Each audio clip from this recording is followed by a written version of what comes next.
اور امریکی صدارتی انتخابات میں چند روز باقی رہ گئے ہیں۔ ارلی ووٹنگ کا سلسلہ بھی جاری ہے اور دلچسپ بات یہ ہے کہ صدارتی انتخابات میں جب لوگ ووٹ ڈالتے ہیں تو وہ اپنے من پسند امیدواروں کے لیے براہ راست ووٹ نہیں ڈال رہے ہوتے۔ امیدواروں کی فتح کا تعین الیکٹورل کالج کرتا ہے۔ تفصیل جانتے ہیں واشنگٹن میں اپنے بیورو چیف جہاں زیب علی سے۔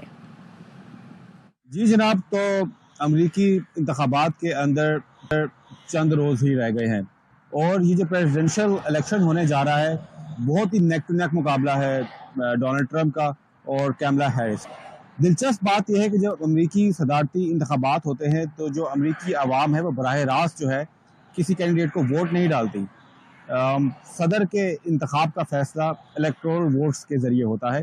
جو الیکٹرز ہیں وہ باقاعدہ طور پر جو ہے انتخاب کرتے ہیں کسی بھی جیتنے والے امیدوار کا، اور ہر ریاست کو اس کی آبادی کے لحاظ سے کانگریس مین اور سینیٹرز کی تعداد کے لحاظ سے الیکٹورل ووٹس دیے جاتے ہیں۔ سب سے زیادہ جو الیکٹورل ووٹس ہیں وہ ہے نیبراسکا اور مین کی ریاست کے اندر۔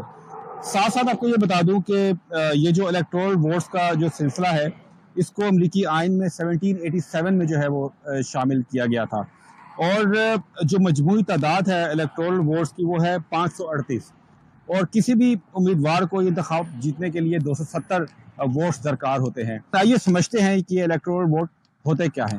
امریکہ میں جو صدارتی انتخابات ہیں اس لحاظ سے بہت انوکھے ہیں کہ یہاں جو اصل ہار اور جیت کا فیصلہ ہوتا ہے وہ پاپولر ووٹس کی بنیاد پر نہیں بلکہ الیکٹورل ووٹس یا الیکٹورل کالج کے مطابق ہوتا ہے۔ مثال کے طور پر کیلیفورنیا سب سے بڑی اسٹیٹ ہے، اس لیے اس کے بھی ووٹ سب سے زیادہ ہیں۔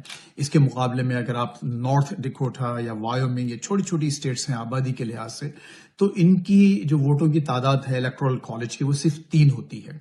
تو نتیجہ یہ ہے کہ جو بڑی اسٹیٹس ہیں وہ زیادہ تر یا تو ڈیموکریٹک پارٹی کی طرف ہیں یا ریپبلکن کی پارٹی کی طرف ہیں۔ انڈیپینڈنٹ ووٹرز جو نہ ریپبلکن ہیں اور نہ ہی ڈیموکریٹس ہیں، تو ان کے ووٹوں کی وجہ سے یہ چیز آگے پیچھے ہوتی ہے، اور پھر نتائج کا جو دار و مدار ہے وہ بھی انہی سوئنگ اسٹیٹس پر، یا جن کو انڈیپینڈنٹ اسٹیٹس کہا جاتا ہے، یعنی وہ نہ ڈیموکریٹک ہیں اور نہ ہی ریپبلکن ہے۔ تو جی آپ نے سنا کہ یہ بیسیکلی الیکٹورل ووٹ ہوتے کیا ہیں۔ اب تھوڑا یہ بھی جان لیتے ہیں جو کہ ریس ہے امریکی انتخابات کی یہ کتنی نیک ٹو نیک ہے اور فیورٹ کون ہے۔ جو سوئنگ اسٹیٹس ہیں یعنی وہ ریاستیں جہاں پر کہ ووٹرز نے ابھی فیصلہ نہیں کیا ہے کہ وہ کس طرف جائیں گی، ان پر اس پورے الیکشنز کا دار و مدار ہے، اور وہاں پر چیزیں آگے پیچھے ہو رہی ہیں۔ مثال کے طور پر ایک بہت امپورٹنٹ ریاست ہے مشیگن۔